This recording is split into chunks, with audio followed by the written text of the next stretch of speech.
प्यारे साथियों, दिल्ली वासियों, आज हम आपके सामने चर्चा करेंगे कि दिल्ली में कोविड-19 को लेकर जो लॉकडाउन, जो कर्फ्यू लागू हुआ मार्च के अंदर, तो सबसे पहले 17 मार्च को रोहिणी कोर्ट के अंदर हुआ और 22 मार्च से 24 मार्च के बीच में लगभग पूरी दिल्ली में हो गया। मैं साथियों आपसे साथ आज विषय में चर्चा करना चाहूँगा कि इसके अंदर एक सख्त कानून था कि अगर कोई सोशल डिस्टेंसिंग मेंटेन ना करे, अगर मास्क ना लगाए और बिगर कर्फ्यू पास के कहीं भी घूमता है तो उसके खिलाफ 188 का मुकदमा दर्ज किया जाएगा। जब थाना रानी बाग से इसके बारे में मैंने थाना रानी बाग के कुछ पुलिस अधिकारियों से, रीडर से और उनसे जब जानकारी हासिल करने का प्रयास किया तो ये बात सामने आई बड़ी मोटे तौर से कि 17 मार्च 2020 से लेके और आज 15/7/2020 तक कोई भी FIR 188 के अंदर किसी एयर कंडीशन के मिस्त्री के ऊपर नहीं करी गई। 188 के अंदर लॉकडाउन के नियमों को तोड़ने के लिए, कोविड-19 के नियमों को तोड़ने के लिए, और इस बारे में बड़ी गहन हमने जब जांच करी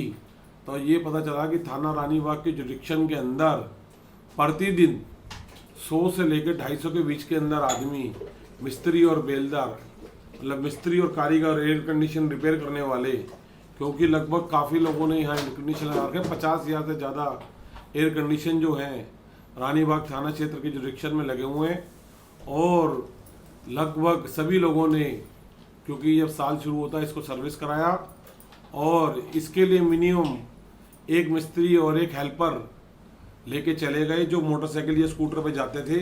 हर सोसाइटी गेट पे कैमरे लगे हुए हैं, PWD कैमरे लगे हुए हैं। 60 दिन की थाना रानी बाग में रिकॉर्डिंग है, PWD की भी रिकॉर्डिंग है जो दिल्ली सरकार के भी पास है। और साथियों, ये बड़ी गंभीर विषय है कि इन लोगों को किसी ने रोका नहीं, इनके पास कर्फ्यू पास नहीं थे, इनके पास कोई, ये लोग ज़्यादातर नियमों तोड़ रहे थे।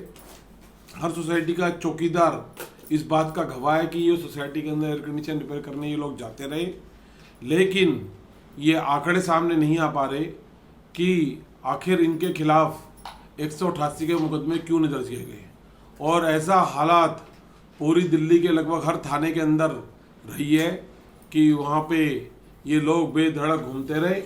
और ऐसी और भी बहुत सारी सर्विसों को हम आपके सामने खुलासा करेंगे अगली कड़ी के अंदर, लेकिन आज मैं ये बात आपके सामने रखना चाहता हूँ कि ये एक बहुत बड़ी चूक है। और ऐसे में जो स्नैचिंग और जो स्ट्रीट क्राइम बढ़ रहा है,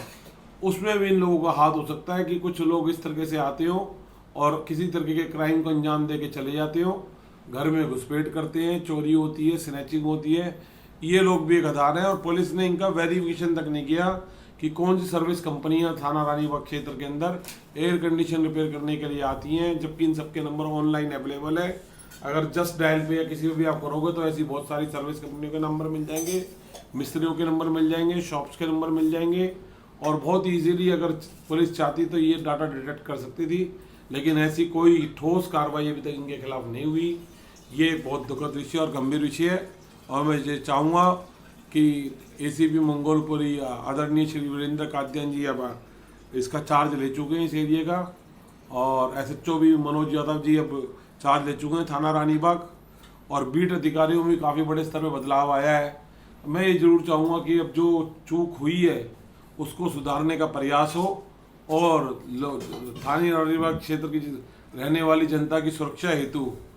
ये जरूर देखा जाए कि स्ट्रीट क्राइम बढ़ने में कहीं इन लोगों का तो कोई हाथ नहीं है, या इनके साथ, या इनके इस वेश में, या इनके साथ इस दिशा के अंदर कहीं लोग मोटरसाइकिल वगैरह पे, स्कूटर पे आके या स्ट्रीट क्राइम को अंजाम देते हैं, या घर में सेंध लगा के जो चोरी होती है,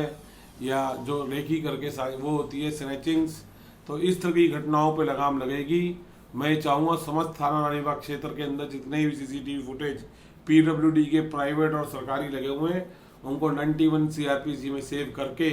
इन लोगों को आइडेंटिफाई किया जाए और इनके खिलाफ 188 का मुकदमा दर्ज किया जाए और इनके पुलिस वेरिफिकेशन फार्म भरवाए जाएं। और ऐसा ना करने वालों का, वायलेशन करने वाले IPC, CPC, CRPC और PPR के तहत और दिल्ली पुलिस के स्टैंडिंग ऑर्डर के तहत कार्रवाई होनी चाहिए। यही आज की मेरी शब्दावली में निवेदन है। और आदरणीय पुलिस दिल्ली पुलिस के कप्तान और कमिश्नर श्री एसएन श्रीवास्तव जी से भी निवेदन है कि वो ऐसा दिशा निर्देश दिल्ली के सभी थानों के एसएचओ को जारी करें। और आदरणीय गृह मंत्री जी से भी निवेदन है कि पूरे भारत के अंदर सभी स्टेट्स के अंदर ऐसे कोई निर्देश जारी करें जिससे कि इनके वेश में घुसकर कोई बड़ी घटना ना हो सके और दिल्ली और भारत की जनता सुरक्षित और सुरक्षा का अनुभव महसूस करे। इसी के साथ मैं शब्दावली को विराम देता हूँ। जस्टिस क्रांति जिंदाबाद।